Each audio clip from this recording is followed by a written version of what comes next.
Good afternoon, everyone. My name is Grace Suba, and I'm going to be the moderator for today's webinar. And I'd like to introduce you to Andrea, and she is also going to be on the webinar. She's the project lead for the Best Practice Champions program, and she'll be online to help anyone who has any technical questions in relation to today's webinar. And today we'll be focusing on Meadow Park's presentation on the assessment and management of non-cancer pain in older adults, the implementation and sustainability of the pain best practice guideline. But before we start, just want to cover a few things. First, we do want our webinars to be interactive and engaging, so presenters may ask you questions during the presentation, but if not, there will also be a 10-15-minute Q&A at the end, and during that time you'll be able to ask any questions or make any comments about the presentation. When you do so, please type in the chat box at the bottom right-hand side and respond to all participants just so that everyone can see what you're asking. We've also are recording these presentations so that they can be archived for future viewing. If there are individuals out there who are not able to attend today, please feel free to share that. It's going to be on the RNAO website alongside with the slide deck. So now it's my pleasure to introduce you to our presenter for today. And her name is Jessica Francis, and she is the co-director of the Care of Meadow Park Nursing Home in Chatham. And she is the BPSO liaison for Cohort E, as well as the pain management and behavior management leads for the implementation of the pain and depression, delirium, and dementia BPG. And Jessica is also a graduate student at the University of Windsor. So for those of you who are not familiar with, we might be talking about BPSO. It does stand for Best Practice Spotlight Organization. BPSOs are both healthcare service organizations such as Meadow Park Nursing Home, as well as academic organizations who have been selected by RNAO through a request for proposals process to implement as well as evaluate the RNAO's best practice guidelines. So it is a dynamic partnership with a lot of support, and it does have a positive impact on patient care, specifically through evidence-based practice and implementation of the RNAO's BPGs. And so RNAO provides support to these organizations who have formally agreed to implement and evaluate multiple RNAO best practice guidelines over a 3-year period. So just wanted to give you that preamble. So now that we have done the introductions, I'd like to pass on the presenter ball to Jessica. Thanks, Grace. Hi, everyone. Thanks for joining us today. As Grace mentioned, my name is Jessica Francis. I'm an RN and the co-director of care at Meadow Park in Chatham, as well as the BPSO liaison. Today I'll be talking about the assessment and management of non-cancer pain in older adults and our experience with implementing the pain guidelines. I'm not a clinical expert, but I'd like to use this webinar to raise some awareness and share some resources that I've found helpful. Through discussions with our RNAO coach, we realized that there was really a lack of knowledge and skill set regarding safe opioid use, especially related to chronic pain and in long-term care. So with this presentation, I'm hoping to highlight the knowledge to action framework and the implementation process. A little bit about our home. We've been operating in Chatham, Kent since 1979. We have approximately 120 staff, some of whom have been with us since the beginning, and we're a 99-bed facility. We're corporately owned by Jarlette Health Services, which owns 14 long-term care homes and 6 retirement homes throughout Ontario. And at the bottom there, you can see a couple pictures of Meadow Park. And then just before we begin, I wanted to make a special note on 3 key aspects that I've found to be incredibly important. First, organization, having a method to keep all of your work organized. For example, I keep all of my pain documents in binders and an online drive, and that gives the rest of my team access to my pain documents as well. Another important aspect is teamwork, beginning by, of course, designating a leader. Before becoming a part of BPSO, I was the pain lead, so naturally I became the leader in implementing this guideline. And it's also important to delegate tasks rather than one person trying to do everything. So this lightens everyone's workload and promotes teamwork. And then lastly, communication, deciding early on how the team's going to communicate with each other and with the rest of our staff. So this keeps things consistent and ensures everyone is in the loop with up-to-date information. Here at Meadow Park, we use email. We have an information board in our main hallway, and we give updates at staff meetings. And just a very brief overview about pain before we begin. Again, I'm not a clinical expert, but it's important to be aware of the different types of pain and to know that they should be treated differently. And then I'll talk about treatments in a few slides. We look at nociceptive pain and neuropathic pain. Nociceptive pain can be broken down into somatic and visceral. Somatic is when the CNS is receiving pain signals from skin, bones, muscle, usually more localized. It can be superficial or deep. So it could be injury to the bones or the joints, trauma or a cut to the skin, damage to connective tissues, strained muscle, diseases such as osteoporosis or arthritis. And then visceral pain, the CNS is receiving the pain signals from internal organs. It's more vague and poorly localized, usually deeper, and it can feel like a deep squeeze or a pressure or aching. Examples of that could be damage to internal organs such as gallbladder, kidneys, could be constipation, prostate damage, or a number of other issues. And then neuropathic pain, it's a chronic condition usually caused by injury to nerves. So we're all familiar with neuropathic issues with diabetes, surgery such as amputation, or infection, which could be shingles. So the Center for Effective Practice has a really great tool called the Management of Chronic Non-Cancer Pain Tool. I've included a slide at the end with all my additional resources, so any tools that I talk about will be, they'll have a link on that slide. So this slide here outlines the comprehensive assessment focusing on 5 parameters. We do this type of assessment when a resident is admitted to long-term care, and we do a similar assessment when a resident is readmitted, for example, from hospitalization, or if there's a change in pain or a change in their health status. So first we look at their pain. We look at their diagnosis list, which for the elderly can be long and complex. We assess them with an OPQRSTUV tool. The brief pain inventory is a great tool for that. We look at the resident's pain-related history, any consultations they may have had or investigations. And of course, we looked at their current and past treatments and their effectiveness. The functional and social parameter, we look at their history and their status. We also talk about their goals and things they'd like to do. For example, they may have a simple goal of being able to sit and play cards with their friends, something like that. Looking at mental health, we look at their psychiatric history as well, looking for things like depression that can affect their pain experience. Substance abuse, we review use of alcohol, cannabis, prescription meds, or illicit drugs. If necessary, or if we have suspected opioid use disorder, we could use the opioid risk tool. And then every resident who is admitted has a comprehensive head-to-toe assessment, which can tell us a lot about a person's pain as well. So this here is a screenshot of some reference cards that I've made to hand out to our staff. We have this laminated and put on all of our med carts. So you can see that it has the basic components of a comprehensive assessment. It has the Pissarro opioid-induced sedation scale, which we're currently working on educating our staff and encouraging them to use this, particularly in their documentation. And of course, it has the pain ad, numeric, and the FACES scale. So pain assessments, as I said previously, our comprehensive assessments are done on admission with a change in pain or health status. Pain screening, which differs from pain assessing, we do on our med passes with the provision of care and with procedures such as a dressing change. If we can manage the pain acutely, if we can manage it appropriately, then hopefully we can reduce the incidence of chronic pain.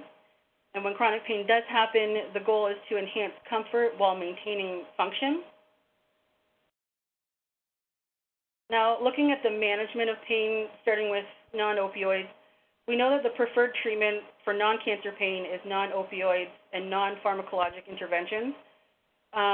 We try to start with one medication at a time and evaluate the effectiveness and go in a sequential manner rather than a parallel manner. The goal of this is to minimize polypharmacy, which is certainly an issue in the elderly population. Cannabinoids as well are becoming more common within the last year or so. We've seen a lot more prescriptions for various types of oils. We also see the synthetic form, nabilone. And then on the right there, you can see there's a chart with drugs and their appropriate uses. I won't go over all of that, but I just wanted to at least mention it.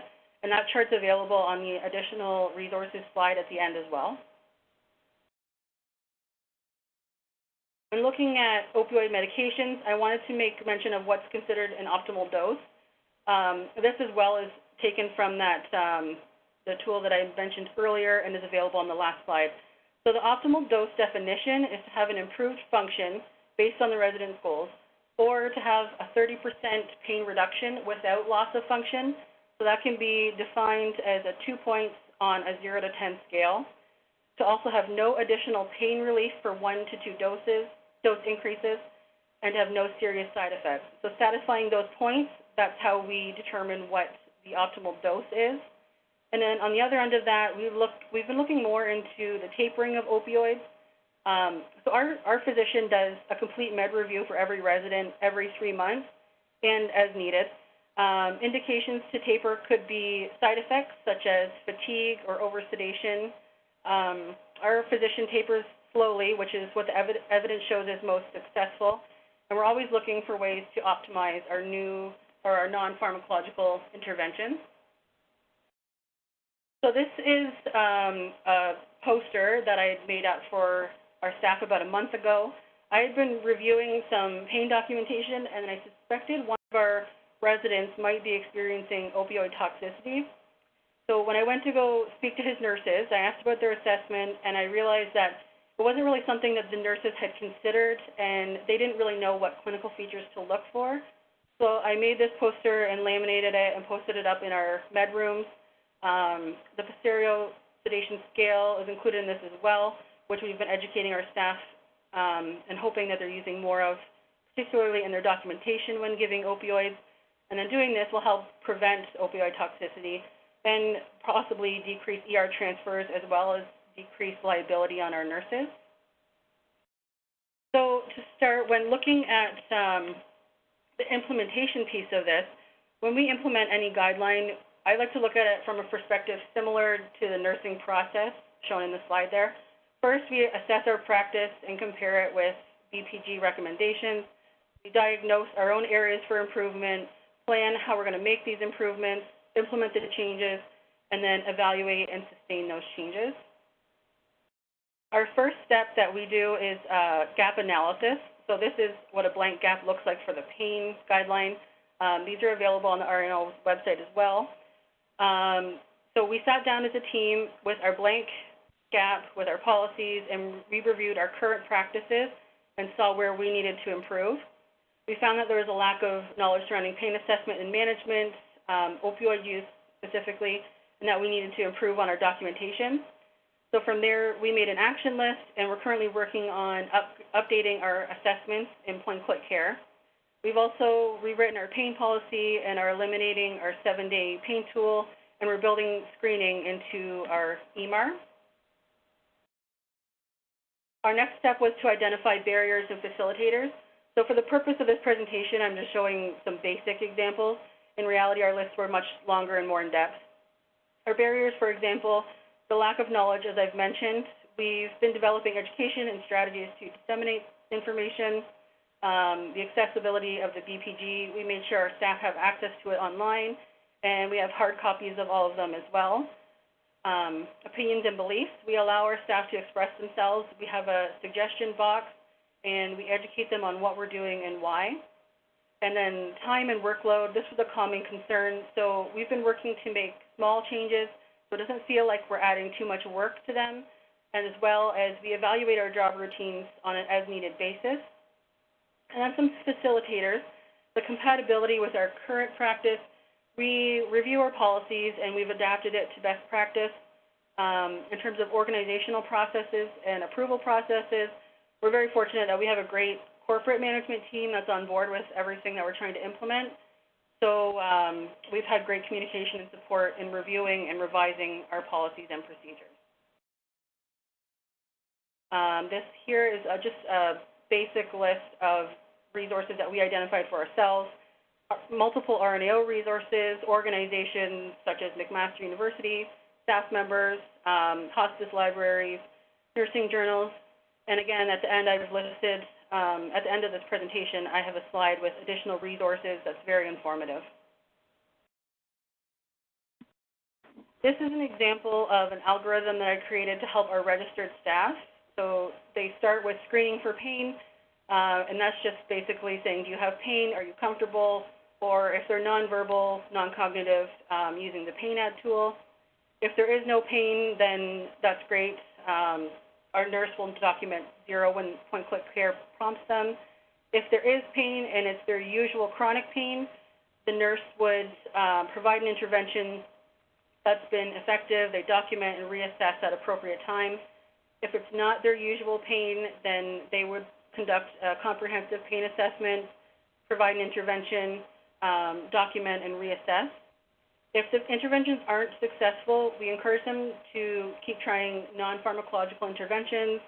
Perhaps they'll need to consult our MD or refer to physio or whatever is appropriate for that particular resident. This here is similar information, just in a different format. This is something that we have printed as a poster for our staff. Again, same information, so I won't go over that again. Our next step in planning, we assemble a steering committee. This is something that we do early on, one of our first steps. We identify a chair or a team leader, a secondary leader, an educator for the topic, so who's going to be educating all our staff, and team members. On the left is a quote that I heard once at a nursing conference that I thought was really applicable to teamwork, so I just wanted to share that as well. And then this is our overall structure. So you can see highlighted in the blue, that's how the steering committee from the last slide fits in here. This is how we've structured our BPSO team. Having things visualized like this helps us keep our roles and responsibilities straight and helps to keep us organized. Next, we develop a project plan. This is just a very basic example of what we would have done. We implemented hourly rounding for our residents who are high risk for falls, pain, pressure injuries, and behavior. We identify what we plan to do, who would be responsible for the different aspects of it, what we expected to be done, our target date, evaluating our process and our progress. In May of last year, we started the hourly rounding. We've made quite a few changes along the way with a lot of staff input. We expect all of our staff to complete the hourly rounding when entering a resident's room. And they're supposed to address the 4 Ps. So that's pain, positioning, personal belongings, and potty or toileting needs. And then the goal of all of this is to reduce pain, falls, and pressure injuries. And the secondary goal is to reduce responsive behaviors. And this is an example of our hourly rounding sheet. We adapted this from Tilbury Manor's version. Every room has a clipboard hanging inside the door by the hand sanitizer. You can see that little picture on the right there. One sheet will last for a full month, and we review our resident list before the new sheets go out. Our management team puts together the high-risk list, and then we also add residents throughout the month on an as-needed basis.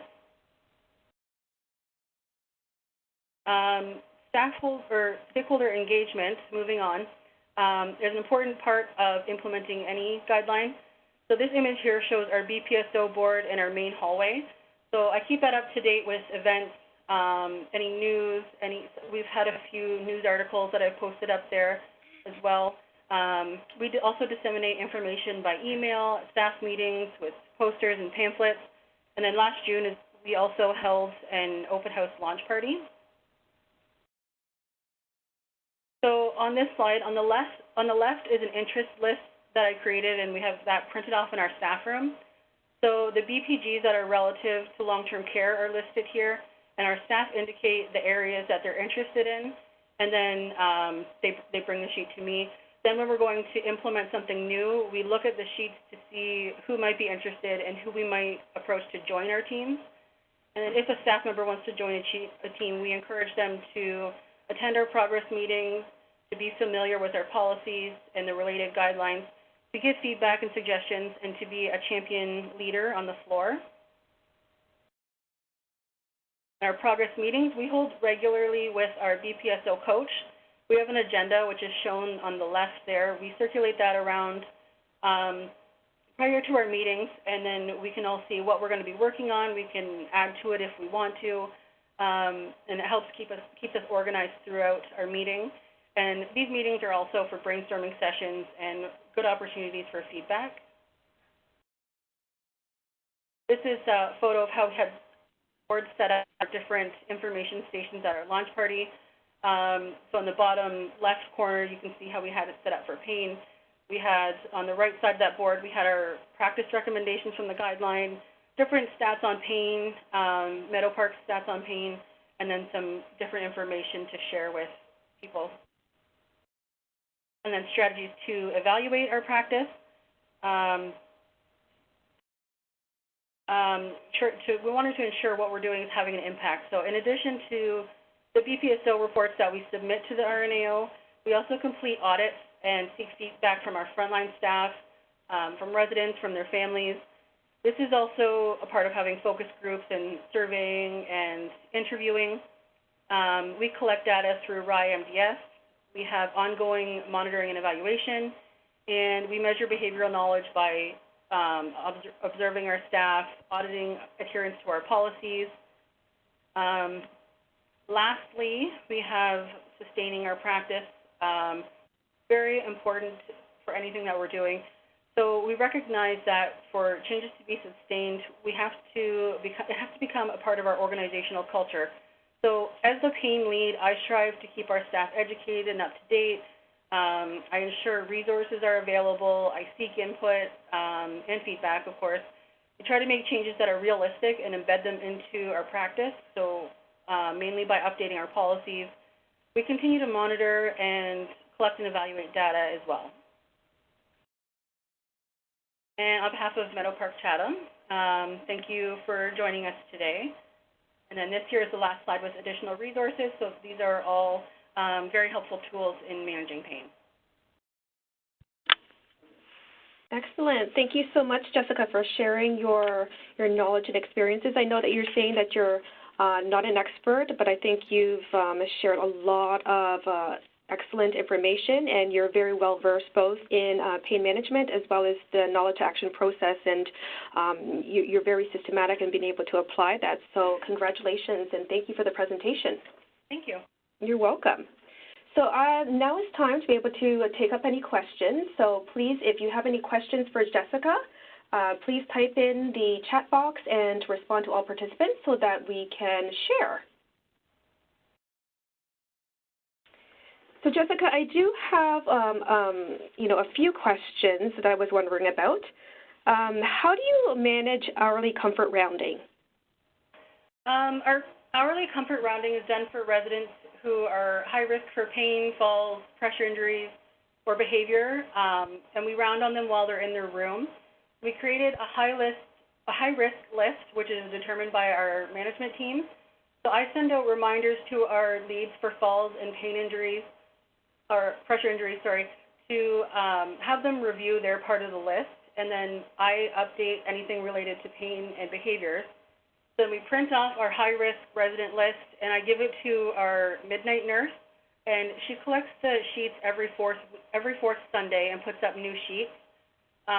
We went through about 3 versions of our hourly rounding sheet, and we really wanted to make sure that we kept it simple. We wanted to conserve paper. So each sheet is good for 4 weeks. After the first version, I spoke a lot with staff members. We made changes. We came up with the final draft, which is what I showed in the slides. Mm-hmm. And then in the beginning, we were rounding on all of our residents, and that became a bit tedious. It wasn't really necessary for everybody. We found staff weren't really doing it either because it seemed like a lot of work. So that's why we changed our process to only include high-risk residents. And staff know to round on the residents who have a sheet in their room. So since changing to only high-risk residents, we noticed that our compliance went up. By the end of last year, our fall-related injuries went down, and December we had the fewest number of falls as well. Wow, that's amazing. So did you, when you first initiated the hourly comfort rounding, did you essentially do a pilot to be able to work out the kinks per se and then gather feedback before you then made the changes and then spread it, further? Initially, we did start with our whole building. We're a relatively small building. We have 99 beds. Okay. But before putting the sheets out, I went around and individually, in groups of probably about 3 or 4, educated our staff. Our PSWs are primarily involved in the rounding, and I got feedback from them on the sheet. That's why we went through 3 different versions of the sheets on different things that they thought would work well and what wouldn't work well. And then from there, we implemented it. It went pretty good for the first few weeks, and then that's when we saw that staff weren't really doing it as much because there were so many residents to round on. Yeah. And then that changed to high-risk residents. Well, excellent modifications to be able to improve improve adherence and also, focusing on where the hourly rounding would have the largest impact and the greatest needs. So that's wonderful. We do have some comments in the chat box. Barb says, that was a wonderful presentation, and I agree, so thank you. I was wondering if I could use some of the slides and share them with other nurses and nursing students. Sure, yeah. Okay, perfect. And let's see here, Melina, she has a question. What education was provided for the team members to help them learn and get on board with the program? We held our launch party last year in June, and we had quite a good turnout for that as well. We had boards set up for each of our guidelines. So we started with the pain, falls, and pressure injury guidelines, and we had tons of information. We had packages to hand out with information. Our staff that weren't working came in, and the staff that were working, they took 5 or 10 minutes and they went around and they got the information, and that was really our launch for that. In each guideline, we've done quite a bit of education. In terms of pain, the education that we've been giving is a lot of pamphlets. I've done some read-in signs, which is where I've created some resources and I've gone around, had the different staff read it and then sign that they've read it or that we've discussed it. And again, with hourly rounding, it was more individualized education. I haven't held any big education classes as of yet, but that's basically what we've done so far. No, that's great. I really appreciate the fact that you're very visible to the staff and accessible to the staff and are showing that their feedback is important to take into consideration and having that back and forth synergy to be able to continue to make improvements. So that's wonderful. Just wondering if, with regard to the education, if you've leveraged any champions to be able to help with the education or mentorship? We have. So we had, I believe it was 6 people attend the last championship workshop in Chatham at the Chatham Can Health Alliance. Mm-hmm. So some of the staff that have been involved with that, they've been learning to do gap analysis and getting on board with different guidelines as well. Oh, that's wonderful. More leaders in the making. Okay, so Barb says, let me see here. Barb says, oh my goodness, there's a lot of comments. A lot of people like the hourly checklist in each person's room, and that they were wondering if you can attach the tools you created as well with the presentation. Would you be willing to share some of your tools? Yeah, sure, I can do that. Okay, perfect. And Alice agrees that. Sorry, if you can just, if you're interested in getting some of those tools, if you can email her directly, we'll send you today the link for evaluation and certificate and the slides, just so you can get those right away. Okay, excellent. Thanks, Andrea. And Barb also says that the hourly rounding helps to individualize the treatment. And she says you put a lot of work into this presentation, and she really appreciates that you shared it with them, everyone on the online today, and that you have agreed to share with others who are not able to join this webinar. So that's fantastic. Nancy has a question. For patients on opioid tapering, do they need psychological support, and how is that done? This would be something that's more individualized. Some may need psychological support with that. again, I'm not a clinical expert. That's something I would probably bring up to your MD and arrange that way. Yeah, because it's very much individualized. Okay, fair enough. And Maricel says, thank you for sharing and great work. It's very inspiring for students like me. And Jessica Lee, she says, thanks for sharing. Very informative for my first experience in long-term care. So you're definitely, resonating with a lot of people with your information. That's fantastic. Let's see here. Lorraine says, I missed the beginning, but can you elaborate on the non-pharmacological approaches, please? Okay, so that could be non-pharmacological. It could be something as simple as if someone, say, has back pain, instead of giving them Tylenol or giving them a medication for the back pain, it could be something as simple as repositioning them, or perhaps they need to lay in bed for a while. You could get your physio department involved as well. That's something that could be effective in managing pain. It could be a number of different things, heat and cold. Yeah, it just depends on the type of pain as well, so it's really an individual thing as well.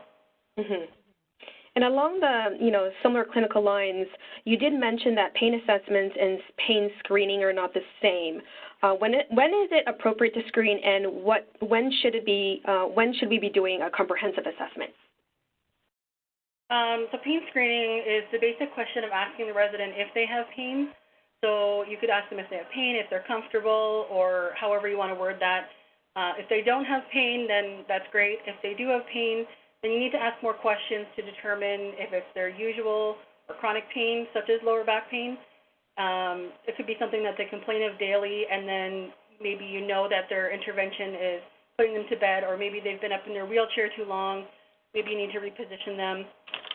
For chronic pain that's already been assessed in the past, you provide an intervention that you've known to be effective. It could be Tylenol, it could be repositioning, or putting them to bed. It's something that you should probably document in their care plan as well. If it's a new pain that they haven't had before, that's when you do a comprehensive assessment using the OPQRS-TUV tool. You could use something like the brief pain inventory tool, and then go from there looking for interventions that are effective for that particular person, depending on the person and their type of pain. Okay. Great. I think that's very helpful.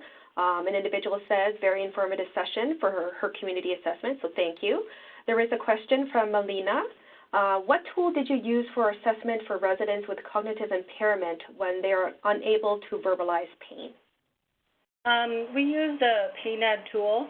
So that looks at, it's basically a chart, and you're looking at things like if they're grimacing, you're looking at their breathing, and then you score them on each section. I believe there are 5 different sections. And then at the end, that will give you their actual pain value. I'll try to go back to the slide that had that shown.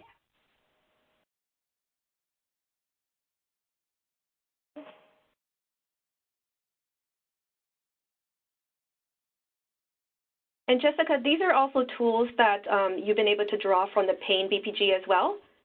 Yeah, so every tool or every resource that I've created, based on the guidelines and the recommendations that are in the actual tool. Excellent. Oh, okay, so this is a slide here. On the right is the PAINAD, and that's what we use for residents who are unable to verbalize their pain.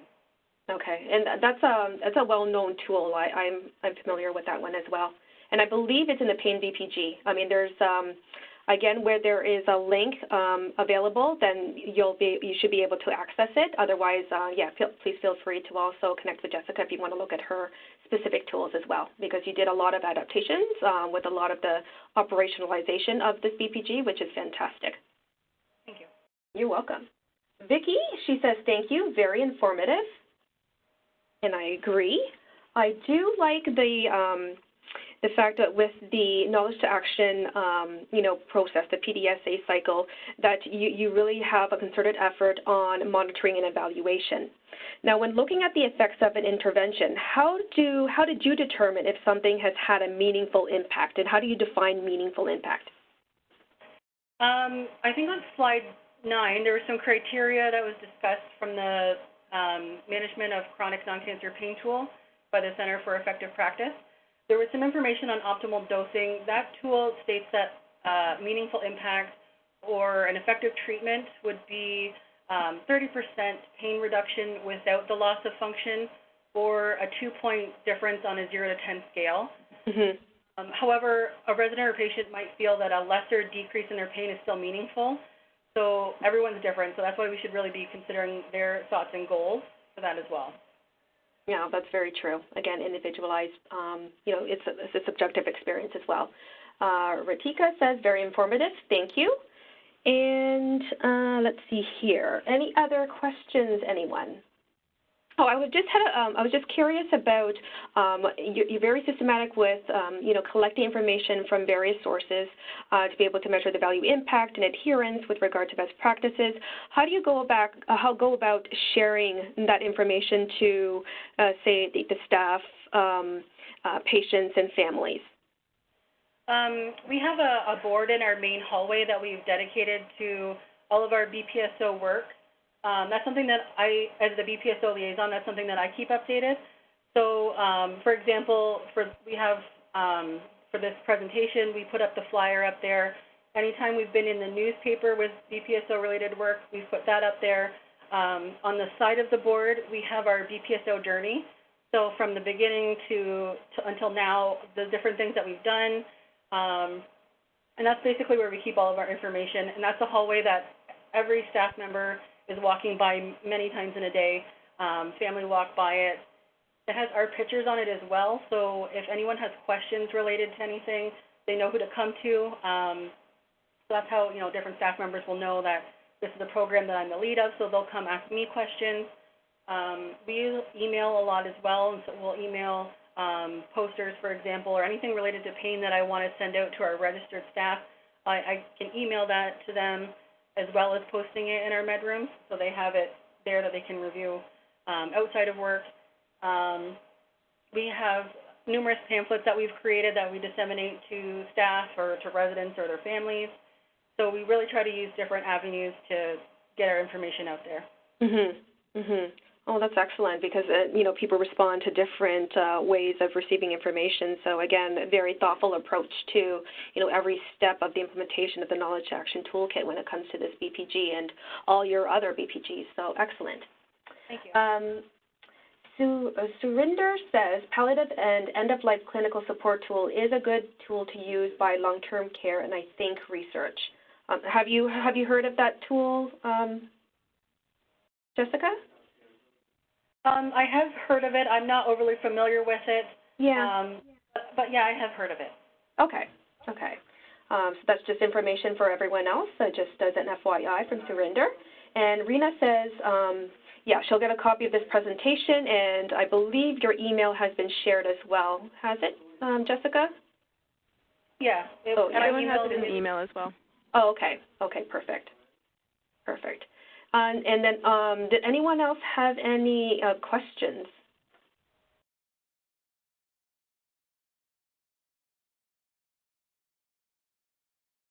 Yeah, and Bev was saying, and Bev is like to introduce you, and Jessica, please chime in. But she is your BPSO coach. So every area of the province, so then in the province, has a BPSO coach. Do you want to talk a bit about the dynamic of your relationship and what Bev does to be able to support you in your role? Sure. Bev has been our coach, so from the very beginning, she is basically who introduced us to what we'd be doing throughout our BPSO journey. We meet regularly with her and we discuss the different guidelines. So when we started off doing our gap analysis, we did that with her, and she's really familiar with the guidelines and the recommendations.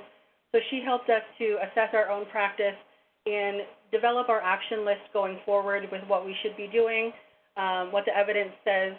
And then so from there, we meet regularly to discuss our progress. And she's been a phenomenal resource for all the guidelines that we've been implementing. If I have questions on certain things that we should be doing or maybe we shouldn't be doing, then I have her to bounce those questions off as well. Okay, excellent. And I know that long-term care coordinators, had the opportunity of being able to be alongside some of them and teaching during the Champions Workshop, and an excellent resource for long-term care homes. So thank you very much, Bev. Okay, so I have here, yes, everyone will get Jessica's email. You're in demand, Jessica, as well as your slides and tools. And the recording will be available as well. And Lorraine has said it's been very useful, interesting, and thank you again once more. There is one more question, and then we will wrap up, from Veronica. How do you monitor pain for residents who do not get any pain meds? Do the staff do pain AD for those residents as well? So for the residents that aren't getting any pain medications, we're still screening on our med passes. We screen during procedures, so that could be something like a dressing change or catheter change, and then as well with the provision of care. So it could be something as simple as, taking a bath or getting them dressed. We're watching for the signs and symptoms of pain, so if they're grimacing or maybe they're making a sound or their breathing changes, we take note of all of those things. As well, if they're able to actually answer questions, if they're cognitive and verbal, then we ask them if they have pain or if they're comfortable. And sometimes it's a matter of wording that differently, because someone may be in pain, but if you say specifically the word pain, they may not associate that, putting it together. So you could ask them, are you comfortable or are you uncomfortable? So it's not only when someone is getting pain medication. Yes, excellent. Thank you, Jessica. Okay, I think that we will begin to wrap up unless there's any other questions. But Veronica says thank you, and on behalf of everyone, thank you very much, Jessica, for presenting at this webinar. It's been very insightful, and again, you've been a great resource in terms of both non-cancer pain as well as the implementation of the pain at BPG at your home. So congratulations. Just to let everyone know, is that, and to reinforce that today's presentation as well as the webinar recording will be posted on the RNAO website. And please fill out the evaluation survey, because that's how we continue to come up